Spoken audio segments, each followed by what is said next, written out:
I think every time you do something like a painting or whatever, you go with ideas, and sometimes the past can conjure those ideas and color them, even if they're new ideas. The past colors them.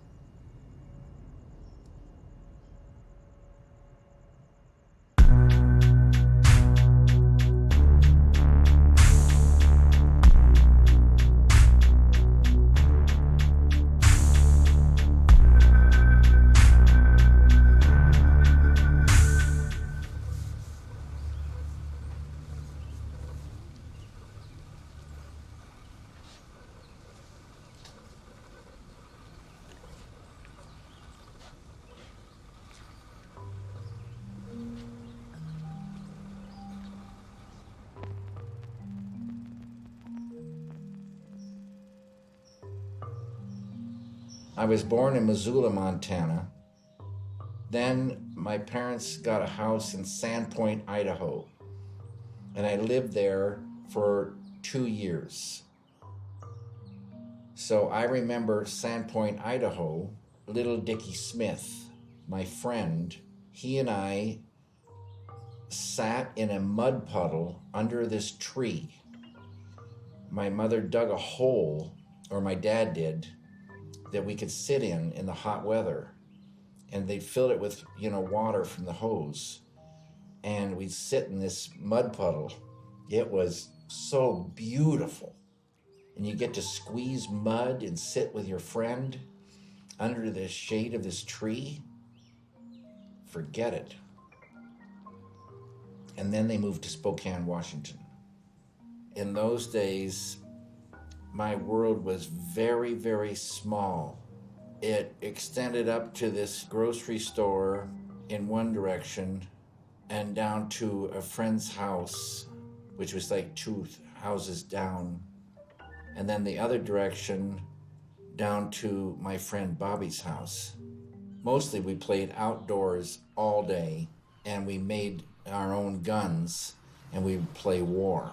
And I would draw rifles and pistols and airplanes and knives and things like that, because the war was still kind of freshly over, and somehow we all got into it.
Because I was always drawing, my mother this is the greatest thing she did, one of the greatest things. She refused to ever have me have coloring books. She did not do that for my brother or my sister. Somehow, really a beautiful thing came to her that those would be restrictive and kill some kind of creativity. And she did not ever tell any off-color jokes. She was totally against any racism. She was religious but not preachy about it. She was a what you'd call a very warm and good person, but she wasn't demonstrative. She wouldn't grab your cheeks and kiss you, not in a million years. But you knew that she loved you and wanted the best for you and expected you to live in a certain proper way.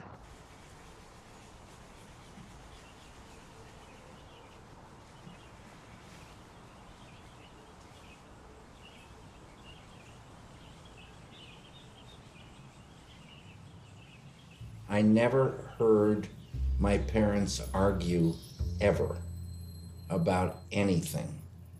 They got along like Ike and Mike.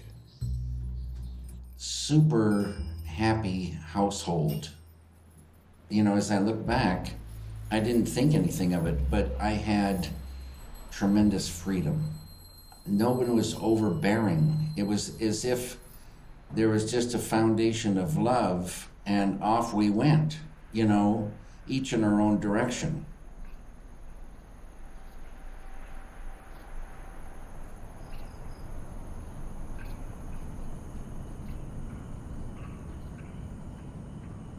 One night,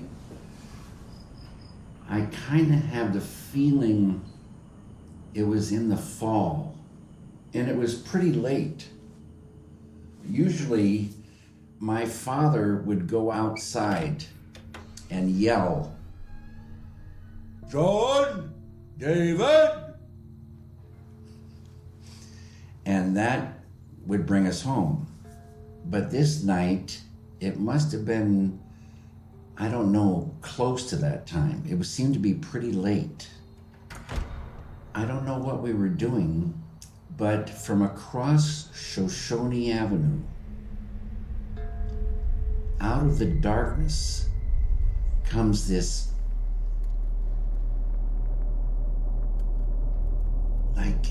kind of like a strangest dream, because I'd never seen an adult woman naked, and she had beautiful pale white skin, and she was completely naked.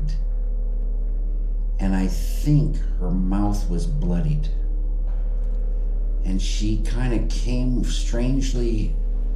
walking strangely across Shoshone and came into Park Circle Drive. And it seemed like she was sort of like a giant. And she came closer and closer, and my brother started to cry. Something was bad wrong with her. And I don't know what happened, but I think she sat down on a curb crying. But it was very mysterious, like we were seeing something otherworldly. And I wanted to do something for her, but I was little. I didn't know what to do. And I don't remember any more than that.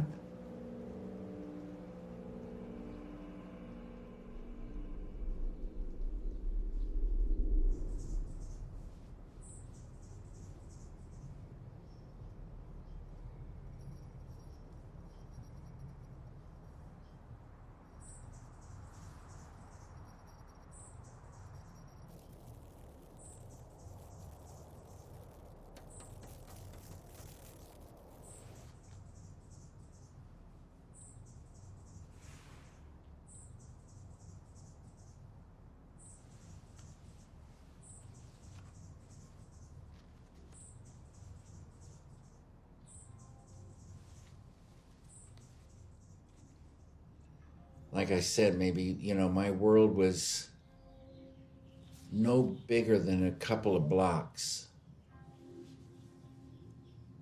up until high school. Really no bigger than a few blocks. And that's why I say huge worlds are in, those 2 blocks. Huge. Everything's there. Everything.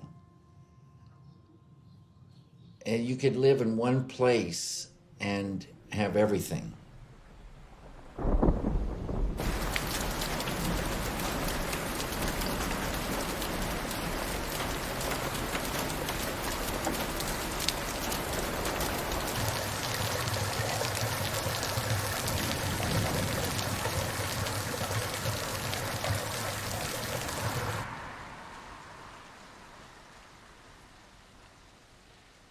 The night before we left Boise, it was a summer night, but it wasn't a joyful summer night.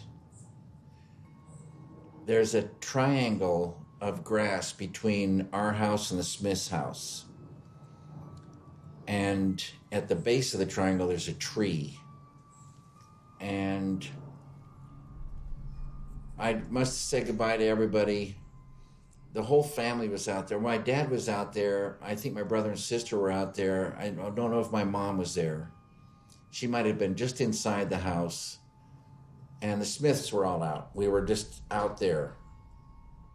And Mr. Smith came out. And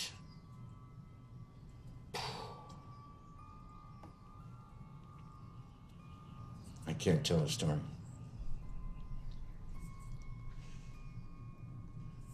I never talked to Mr. Smith, hardly ever. But, boy.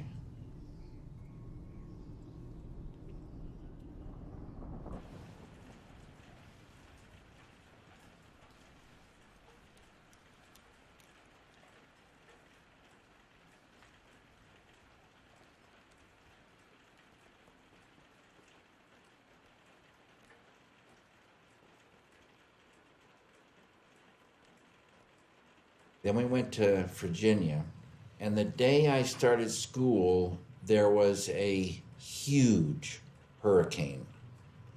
And the rain was coming down. You couldn't hardly see the school. It was like dark almost. It was so thick, this storm. There were 2 other guys starting school. And those 2 guys became my friends. But they were not the friends they should have had.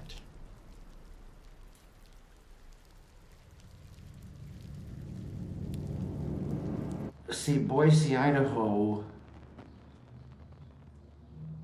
seemed like sunshine, green grass, mowed lawns, such a cheerful place. Such a great place. Virginia seemed like always night.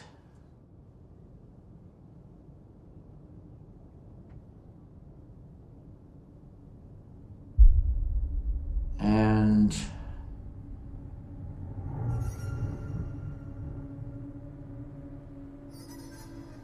I developed spasms of the intestines. And it was total turmoil. I was smoking cigarettes, going into DC and drinking, and sneaking out of the house at night. It was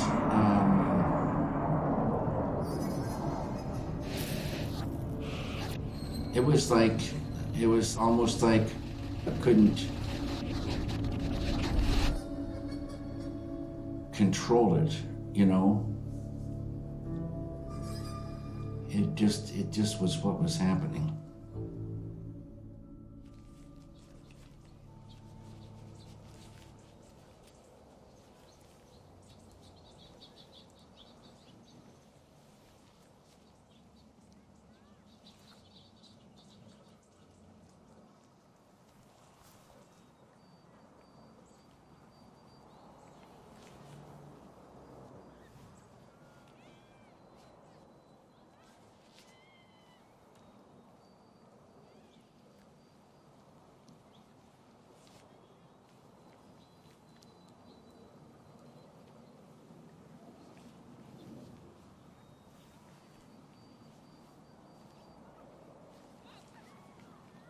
My mother's main saying to me a lot was, "I'm very disappointed in you."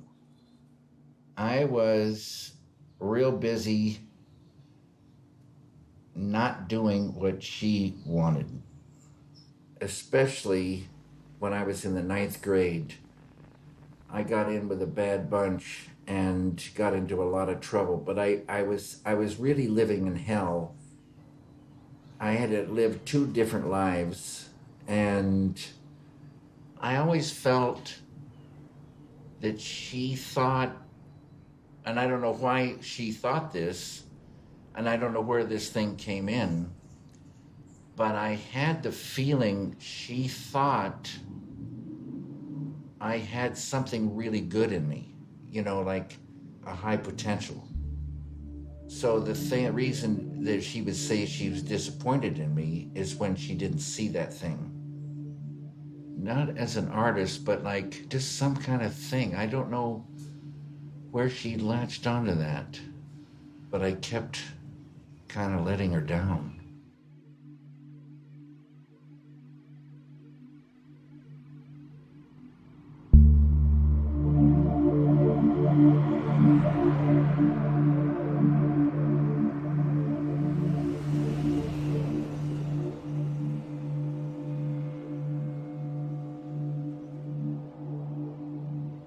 I never studied.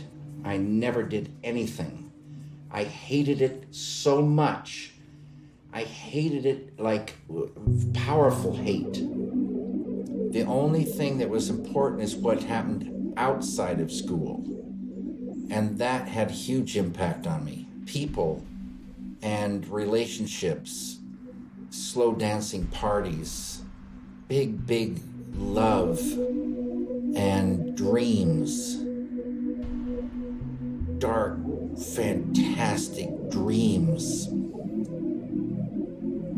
incredible time.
I had a girlfriend named Linda Stiles.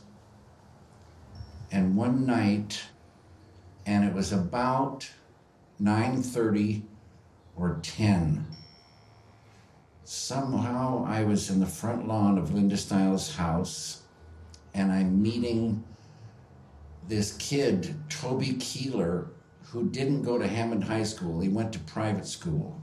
And Toby told me his father was a painter. And that, kind of realization that you could be a painter popped, blew all the wiring, and that's what I wanted to do from that second.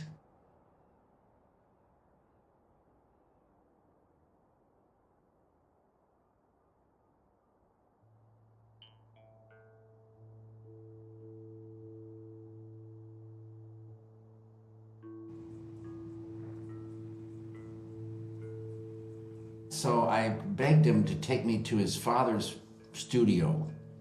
And at that time, Bushnell Keeler had a studio in Georgetown.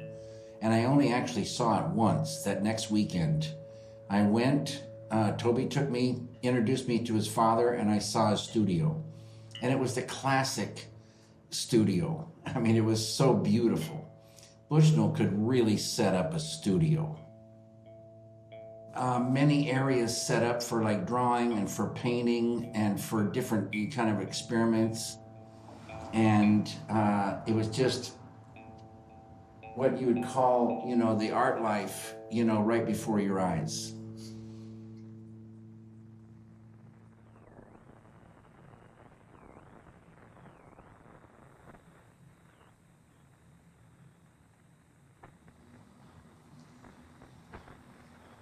I don't know when I started using the term the art life, but one of the things Bushnell did, besides just being a painter and living life as a painter, he gave me the Robert Henri's book, The Art Spirit. And I loved that book. I can't remember much of it now, but we used to carry it around, and the art spirit sort of became the art life. And I had this idea that you drink coffee, you smoke cigarettes, and you paint, and that's it. Maybe girls come into it a little bit, but basically it's the incredible happiness of working and living that life.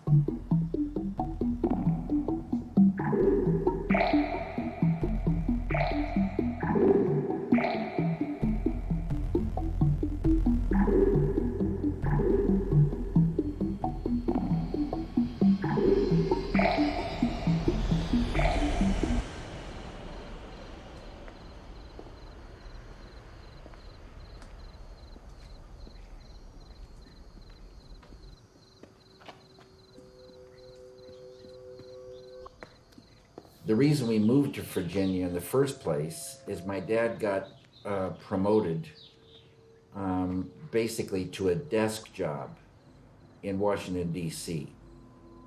So we lived in Alexandria, Virginia, and my father,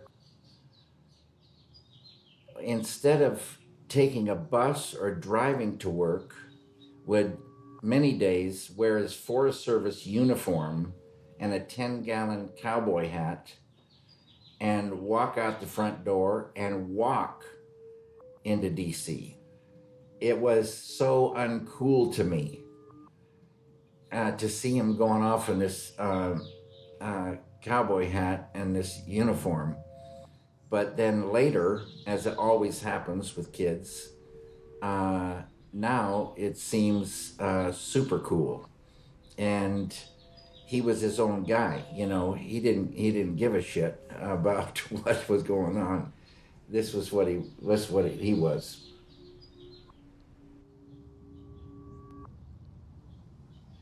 Since my father grew up on a ranch, and you had to if something's broke, you have to fix it.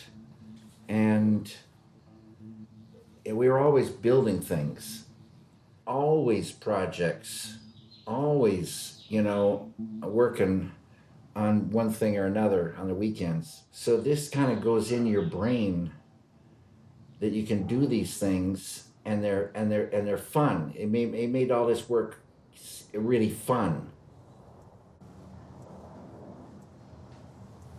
And he was a research scientist, meaning he was looking into things. There's a lot of things like when you punch a pin into a bug, there's incredible textures just to a little bug. Incredible legs on insects and wings and innards. It's unbelievable.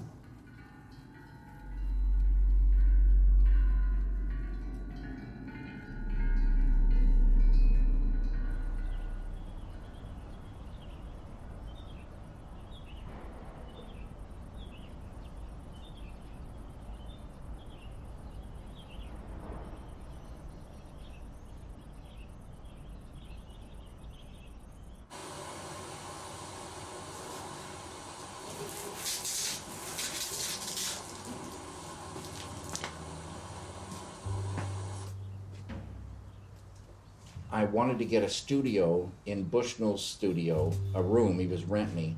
I think it was $40 a month. And my father, bless his heart, said he would pay half if I paid half. So I got a job at Herter's drugstore delivering prescriptions at night. One time I came in during the daytime and I went to the soda fountain to get a Coke. And Jack Fisk was the soda jerk. And so he said, I hear you have a studio. And I said, yeah. He said, you wanted somebody else to share the rent with that? Then pretty soon, Jack was painting all the time down there with me, and it was too small. So then Jack and I got 3 more different studios.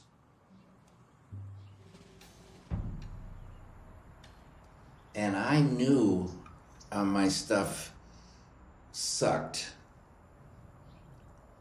but I needed to burn through.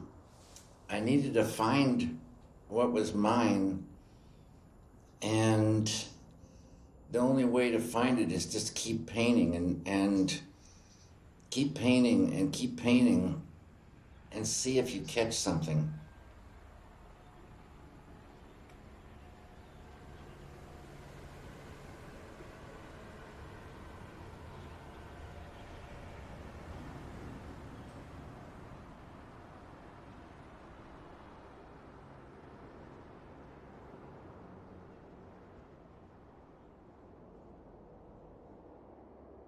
My father wanted me home at 11 on school nights. I didn't want to come home at 11. All I wanted to do was paint. So we had a big fight, and we never had fights. But this particular time, it was really bad. And I remember it like, it was terrible. And I said I wanted to stay out later than 11.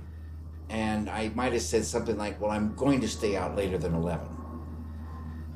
And my father said, fine, you are no longer a member of this family. And he's left the room. And this hit me like a sucker punch, just really. And I went up to my room. And I remember I just was like, devastated. But then Bushnell called my father because I explained to him, what it was. And he said to my father, he said, I don't want to interfere with any of your business, but I would like to let you know that every day David comes down here and is painting. He's not goofing around.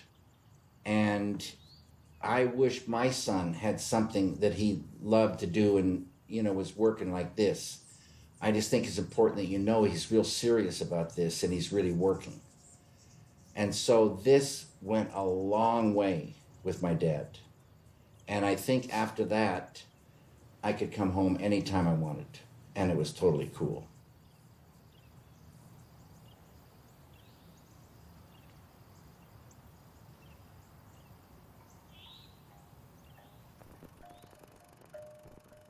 You really couldn't ask for a better father. He didn't have any kind of deviousness in him. He was really pure. And he was super fair. Just naturally honest and fair. Whenever I wanted anything, his first thing was he'd meet me halfway. I'd have to do something, and he would do something. And I just saw that as a super good, thing. I would be able to get what I wanted with his help, but I had to do something too. Are you ready?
10th grade, the sunshine starts coming back. Then I made a whole bunch of different friends, and it started a good time. Now, all those new friends, we would go into DC all the time, but it wasn't the same dark vibe. So I still was living like maybe 3 lives now, because I had those friends and I would do stuff with them. I had my home life, I would do stuff there. And then I had the studio. So you act and speak and think one way in this environment. Then you act and speak and think in this other environment, totally different. And then another way of acting and speaking and thinking in the other one. For instance, my girlfriend, who was a beautiful, wholesome, wonderful person, I never brought her home. I never brought any friends home if I could help it. And I kept things very separate. And I did not want my parents to go to my graduation, but they went anyway. I just was afraid of what would come out if ever everybody got together.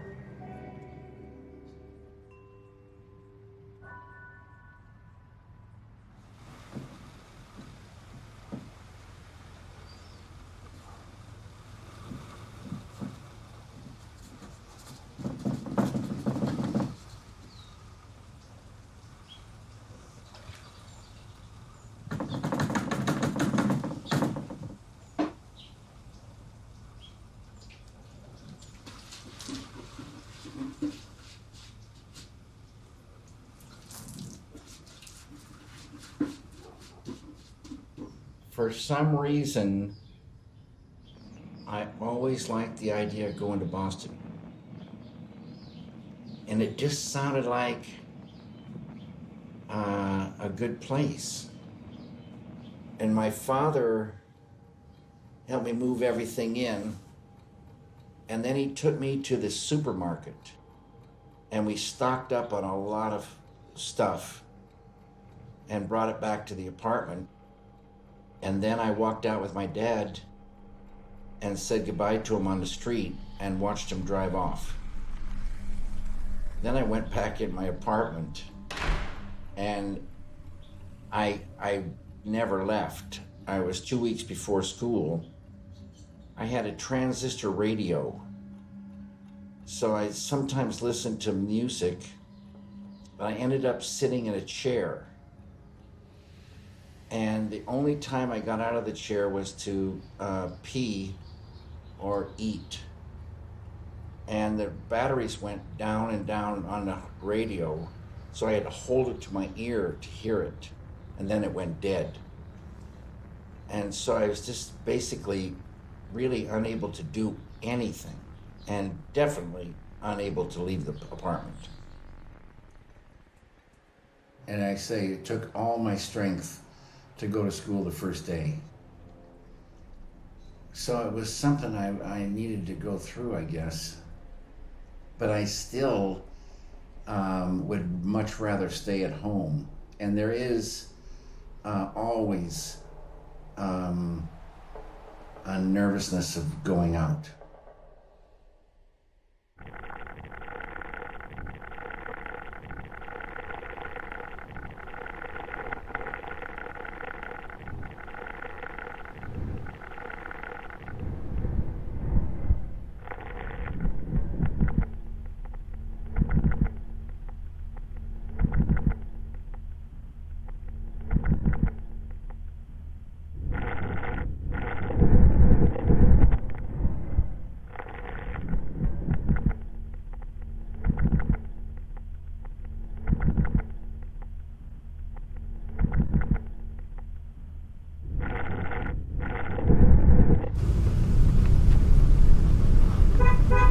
See you, Mary.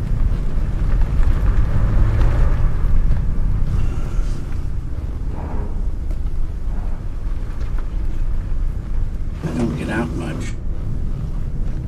Come on.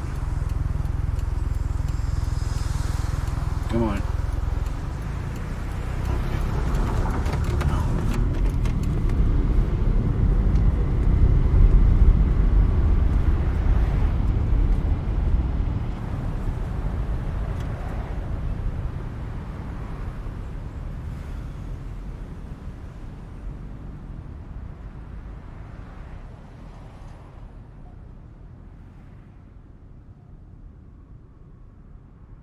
My father told me, you know, I could get this place, but I had to take a roommate.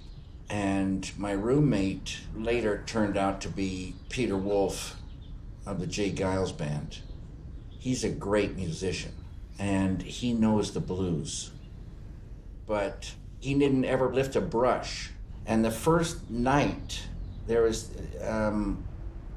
another guy named Peter who had a pickup truck. And the three of us got in this pickup truck and drove back down to New York City and Brooklyn. And it was on that trip that I smoked marijuana for the first time. And then it was my turn to drive. So I was driving on a freeway, and pretty soon I hear, "David?" And I said, "What?" And they said, "David." I said, "What?" "David, what?" "You stopped on the freeway, man." And I had stopped right in the, not the right lane, but in the middle. Because I was watching those white lines, and then they got slower and slower. It was such a dream.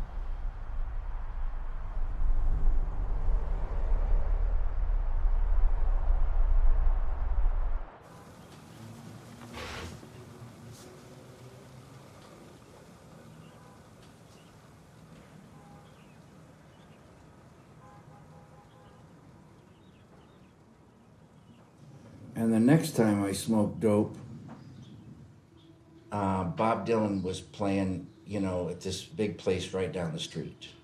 And so, lo and behold, out of thousands of people in this, you know, auditorium kind of thing, which was real steep, I was way in the back. Out of all those seats, when I sat down, there was this girl sitting next to me that I'd just broken up with. Then Bob Dylan came out on the stage. And I couldn't believe how little he was. And I measured him with my fingers on my knee, and I said to her, his jeans are only this big. Then I measured his guitar. I says, his guitar is only this big. And I wasn't even digging the music. It was so far away. So I wanted to get out of there really bad. Then when the concert was over and Peter came back with a bunch of his friends, he said, "Nobody walks out on Dylan." I said, "I walk out on Dylan. Get the fuck out of here." And so that was the end of Peter as my roomie.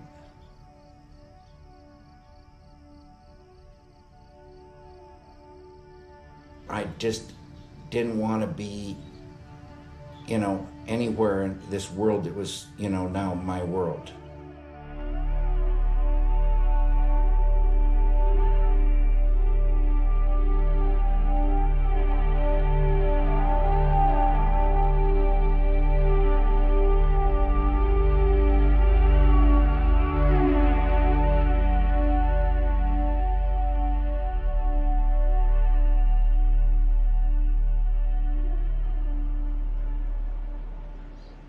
I hated Boston. Boston Museum School was kind of like, to me, like going back to high school. I didn't like anything inside that building except the sculpture department. They don't do anything except make you do these exercises. And it's just drudgery. And they want the exercises to be a certain way. And if your way isn't that way, you're just gonna, you know, you're gonna flunk out of art school. It's a joke. And then no kids were serious about painting. So it was just kind of a waste of a year, and I quit going to school. And then I heard from Jack, he was fed up with Cooper Union. I was more than fed up with Boston Museum School, and we decided we were gonna go to Europe.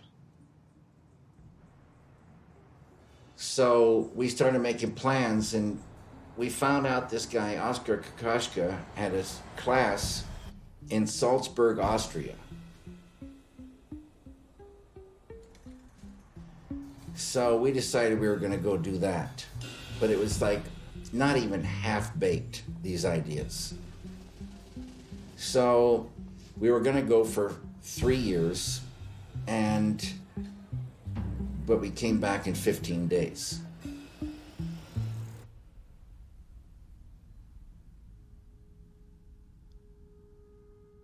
So Jack was really my best friend, but when Jack and I came back from Europe, we had a pretty big falling out.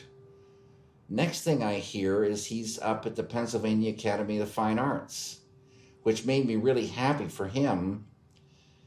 But Bushnell and some of the painters in that area, I would go to Bushnell's and have coffee with them, every day. And so he got this idea that he said, let's all snub David.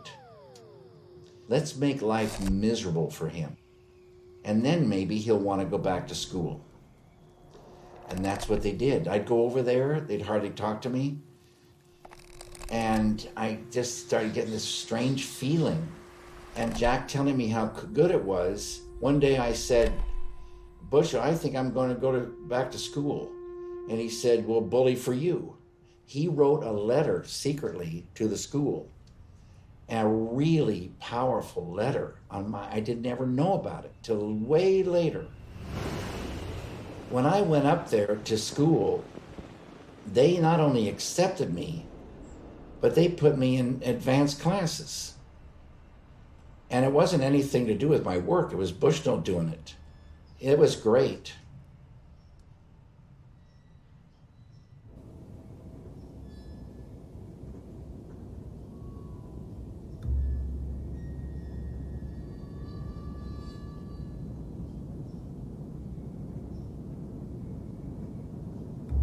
First of all, I wanted to go up there because Jack said it was good.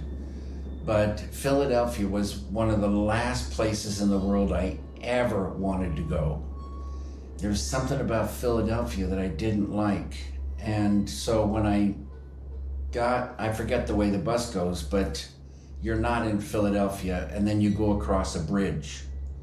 And that bridge takes you. So on the bridge, I was saying, I'm not in Philadelphia, I'm not in Philadelphia, I'm not in Philadelphia. Then I got halfway over the bridge, I said, I'm in Philadelphia, I'm in Philadelphia. And I just couldn't believe it.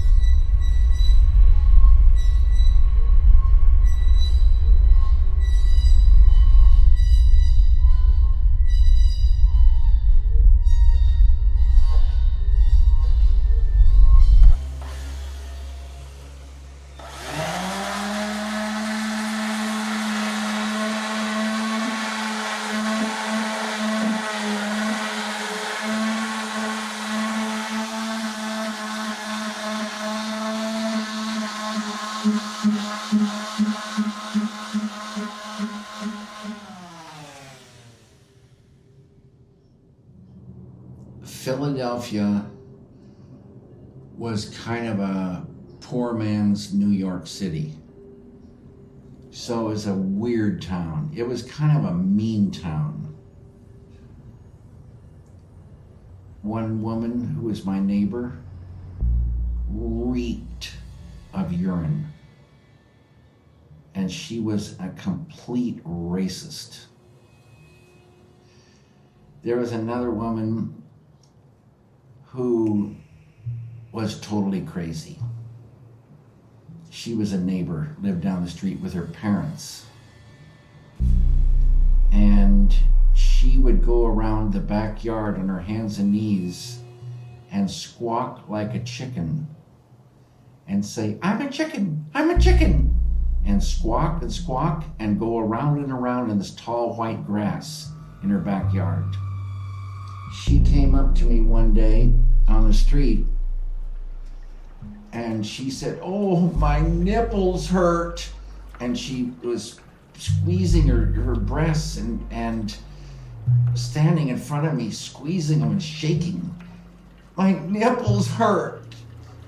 Then there is that person I walk by, going to a store to get some smokes or something. I'm walking down the street. There's a very nice lady with her little boy, a little baby on her lap, out on the stoop. I'm walking by. I say, "How you doing? How you doing? How you doing?" She turned to her little baby and said, "You grow up like that and I'll fucking kill you."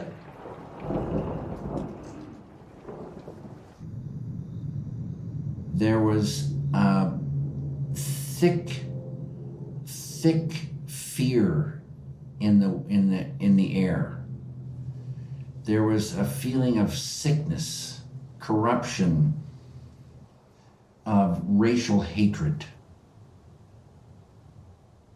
But Philadelphia was just perfect to spark things.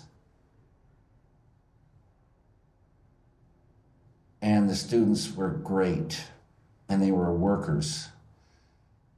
And we had a kind of camaraderie. And it was like the art life, the art spirit was alive and well.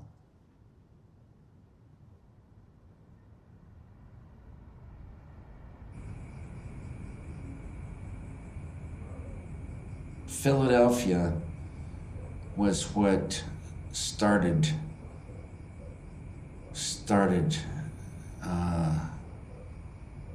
it was so good for me.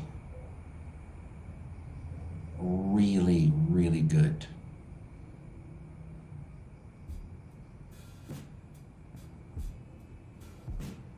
Even though I lived in fear, I kind of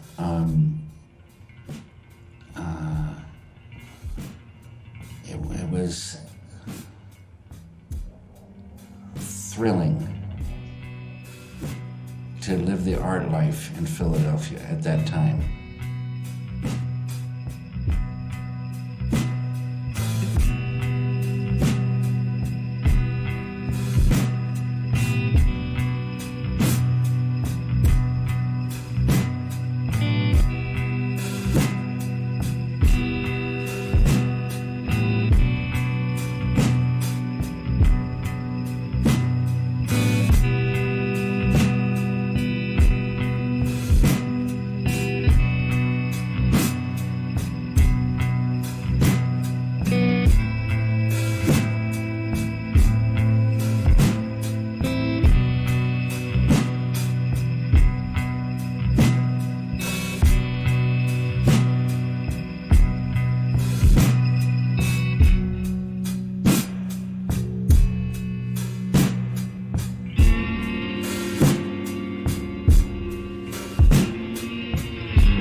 I had some kind of a cubicle set up in this painting studio at the academy. And when I went into my little cubicle, it was very private. And there were other cubicles like that around, but people could work in privacy. And I was painting a painting about 4 foot square. And it was mostly black, but it had some green plant and leaves coming out of the black. And I was sitting back, probably taking a smoke, looking at it. And from the painting, I heard a wind, and the green started moving. And I thought, oh, a moving painting, but with sound. And that idea stuck in my head. A moving painting.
One night,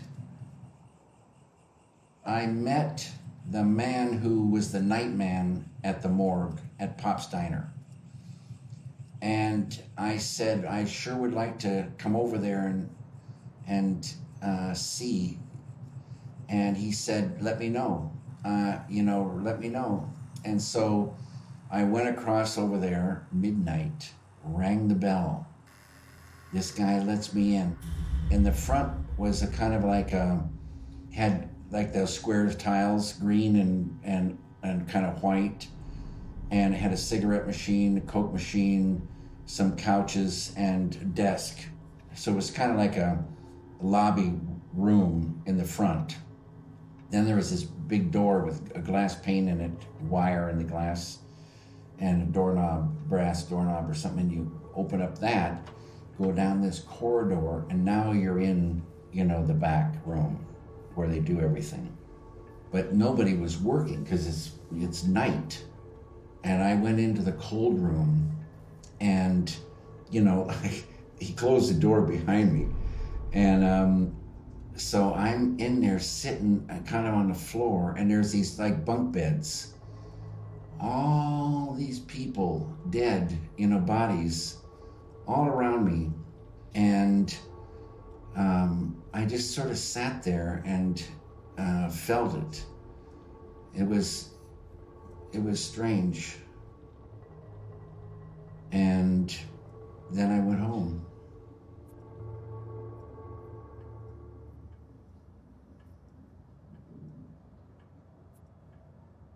The thing that gets you is that you wonder the story of each one. You wonder the story, who they were, what they did, how they got there.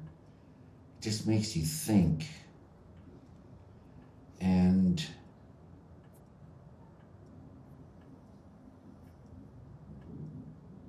it makes you think of stories.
This was 1967, and I was living at 2429 Aspen Street.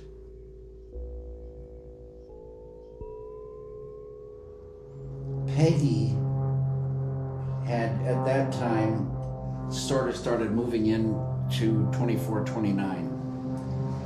And I get a call that my father had to make a trip from California out to, say, DC or something, and he would like to come up and visit in Philadelphia. So I said, oh my God. So I had to make arrangements. Peggy had to move out. Not move out, but not be there. And I picked up my dad and brought him back to 2429 Aspen Street. And we had a visit. And just near the end of the visit, I said, oh, I gotta show you some stuff. And I took him down to the basement, which was like earthen floor, really old cobwebs and stuff all around the ceiling level, and dirty basement windows. But I'd set up these little tables, little like platforms out of wood and stuff, and I had all these experiments going. Like, I wanted to see what fruit would do after a long period, different stages of fruit, how it would decay. And I had some dead birds, and I had my mouse in plastic, and I had, a bunch of stuff I'd collected. So I wanted to share this with my father, so I took him down to the basement. And it's pretty dim light. And looking at these things, I'm sharing with him, right? And he's looking at them. So then we went back up, and we were on the stairway, and I was ahead of him. And I was smiling to myself. It was great that he got to see this. And I kind of turned with a smile as we were going up the stairs. I turned back toward him, and I see this pained expression on my father's face, which he was hiding from me.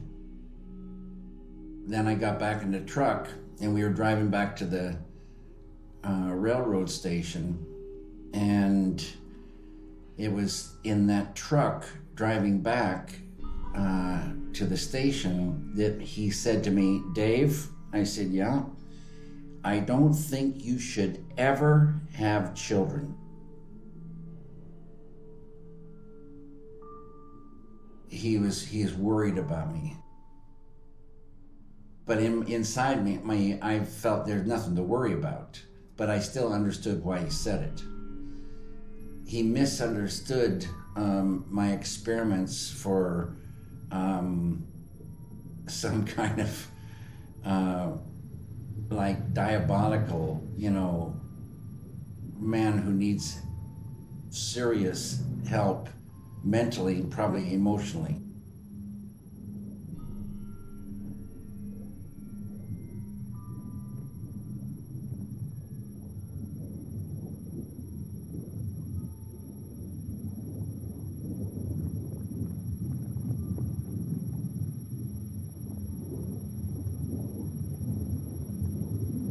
The ironic part of this is, unbeknownst to me and my father, Peggy at that very moment was pregnant. So that's interesting.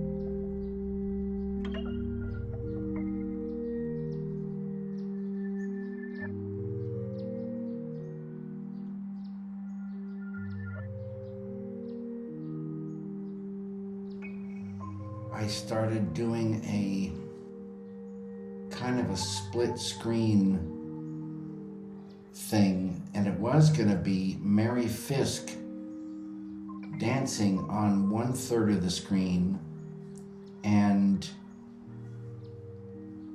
on the other 2/3 an animated thing. So I animated that thing for 2 months, and I had 100 feet of film in the camera, and I didn't know technically what I was doing really, but I took the 100-foot roll out of the camera, took it to the lab, and a couple of days later I got it back, and I was standing in the doorway because I would open the door so I could get sunlight, and I just wanted to check the first part, make sure everything was okay.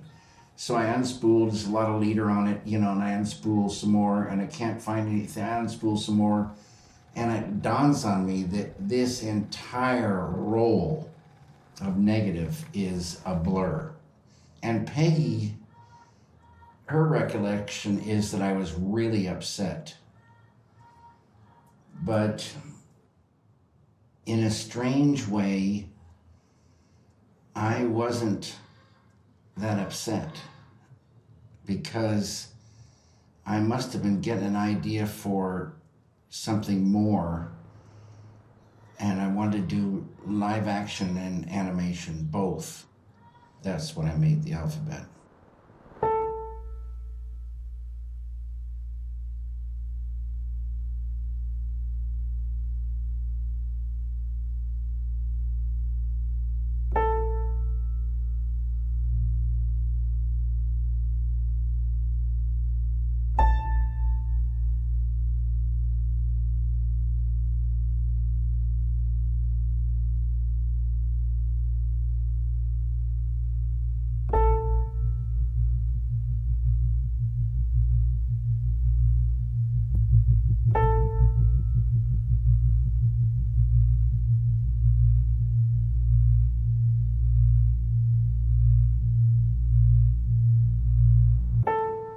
So accidents or destroying something can lead to something good.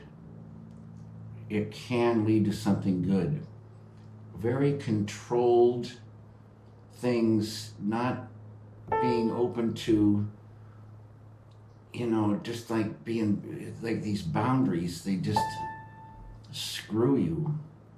And you have to sometimes make a huge mess and make big mistakes to find that thing that you're looking for.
Right after the alphabet was finished,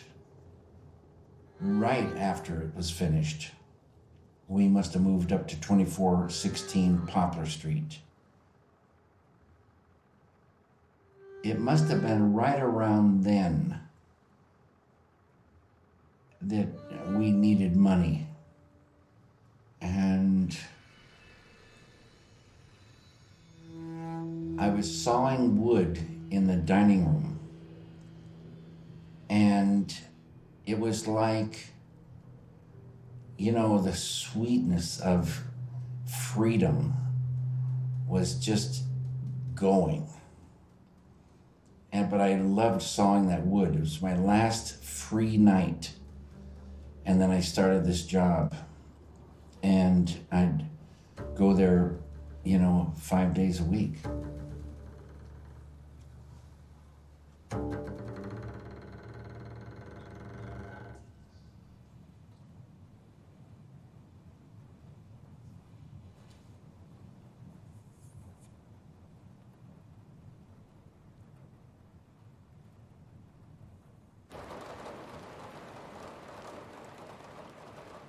When I was printing for Roger Lapel, Jennifer was like 2 or 3 or 4 months old. I had applied for a grant to the American Film Institute, an independent filmmakers grant. The winners of the first group were announced, and when I read the names of the winners, I knew I wouldn't win, because they were all really well-established underground filmmakers. So, and they had their bios and all this stuff with them. So I just gave up. I mean, I didn't really give up. I just said, there's no fucking way. So I would go to work printing in Philadelphia, it's like already just suck your happiness away and fill you with a sadness and a fear. So, I didn't have any time really to paint. But Roger would give me $25 to come out on Saturday and paint, and then pay me for printing. And that's what kept us afloat.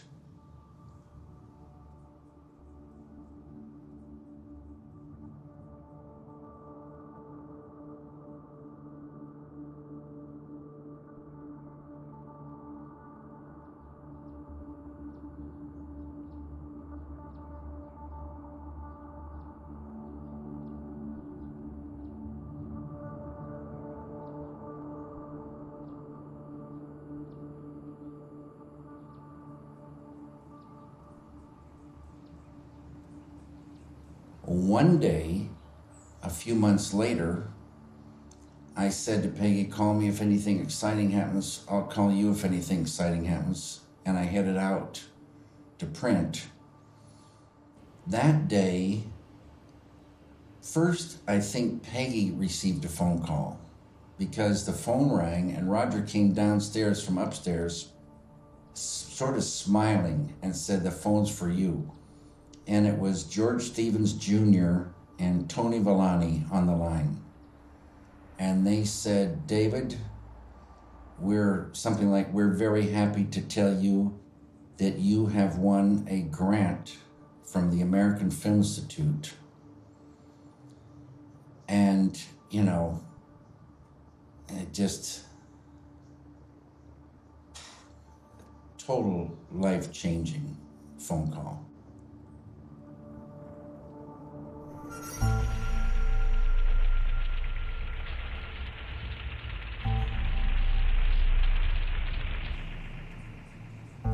In the house, I kind of had started to have a setup. And when I made the film, I had all these rooms to shoot the film right there.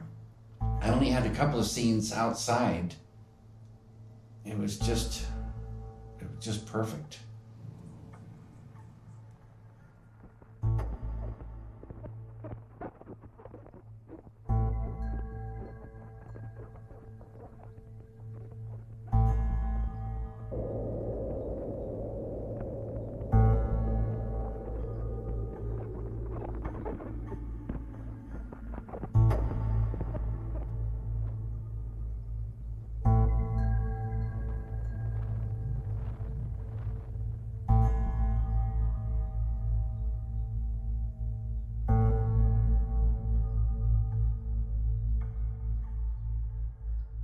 Tony Villani came up to Philadelphia on the train, and we showed him the grandmother.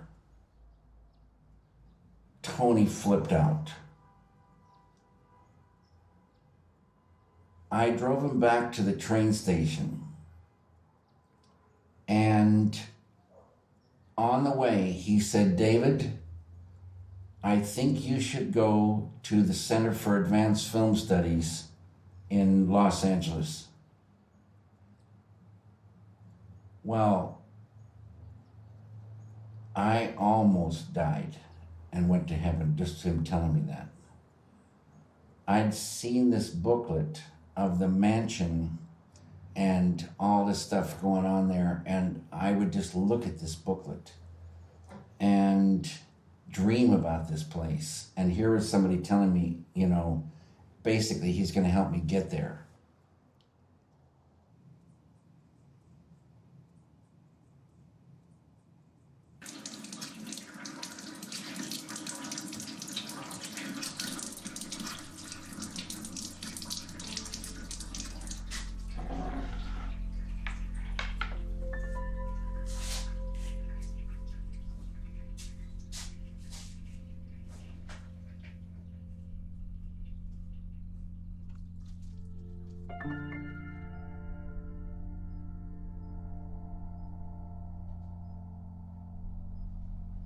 You want a round cake?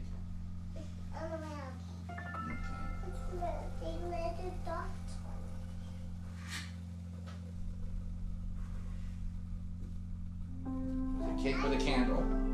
Cake with a candle. Hot dog.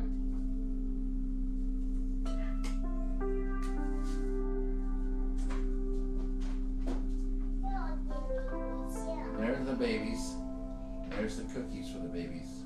Little honey cookies. I thought when I got married, I said, okay, that's it. That's it. In some way, your life is over. But it was actually the best thing that could have happened to me.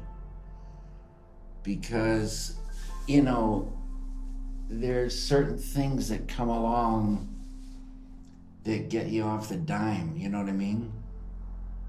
And I didn't think of where I would go if I wasn't in Philly, but it seemed like I was gonna be there. Because to get up and move, and that huge house, it was such a setup. But I didn't know, it wasn't that I was miserable at all. It's just, it seemed like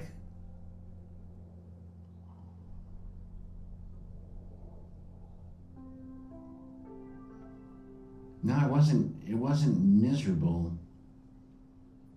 It just,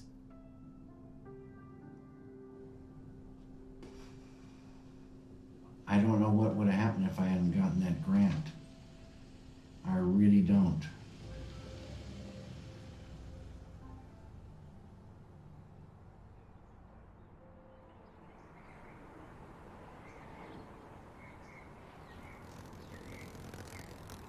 So when we drove out, we went to down Sunset and turned left on San Vicente, parked the big truck. And the next morning was that first morning I experienced California sunshine. Unreal. I just stood in the street and looked up at the sun. It was unbelievable. And it was a kind of a thing where it was pulling fear out of me.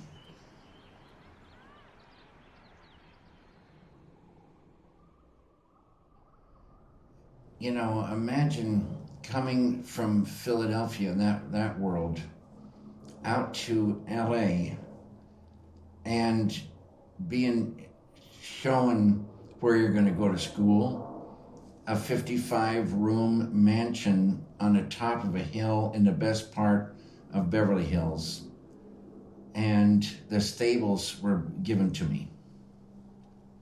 And it wasn't like anybody else even wanted them. You know, it was just, they were sitting there, and I was able to get them. It's just unbelievable. What a gift that was. Unbelievable. For 4 years, I had those stables. And able to build down there, live down there, eat down there. It was incredible.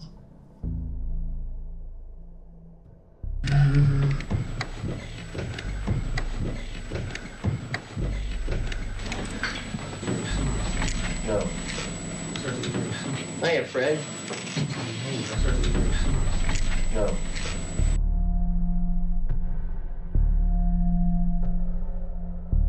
I just love being in that mood. Sometimes I would sit in the sets at night.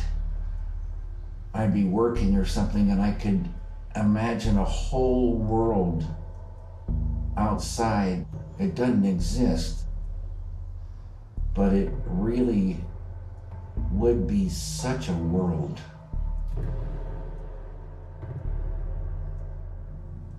Around me was the factory neighborhood, and I'd imagine it, and it was so real. And sometimes it would rain, and I'd hear this rain, and I'd be in this room, and I knew what the streets were like out there and the diners. It was really dark and filled with smoke and big factories, huge smokestacks, fire and smoke and steel, and these homes with little doilies and stuffed chairs and hot inside and pipes kind of leaking and all these things.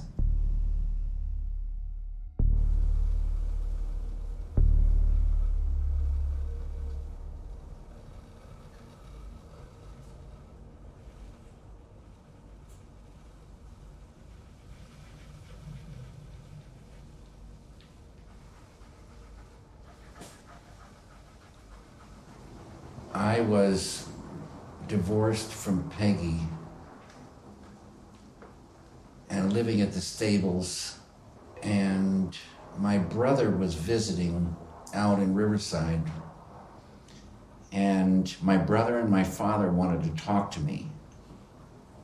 I sit down, I remember it was dark in the living room. Then the whole thing was, give up this film and get a job because you got a child and this film isn't getting made and you're wasting your time, this kind of thing. And it got me really in a deep, deep way because they didn't understand. And I just couldn't believe it, that what they were saying to me. And they were totally serious. And so I left there and I went back, and my sister was in the back bedroom, and I started crying. But it was just one of those things where there was no way I was gonna do that. See, what I want to do is have mainly the look on Henry's face, you know, God, it's just like so real. I feel like he's here, but anyway, the look on Henry's face just when he's getting ready to cut, you know, the big cut. Eraserhead, to me, was one of my greatest, happiest experiences in cinema.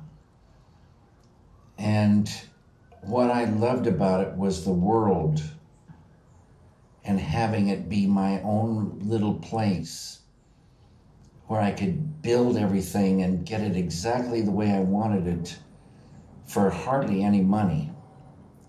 It just took time.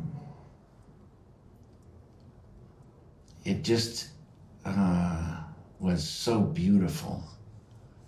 Everything about it.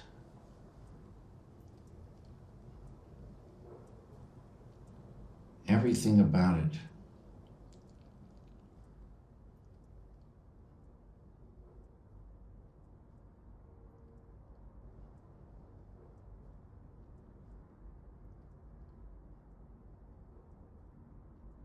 you.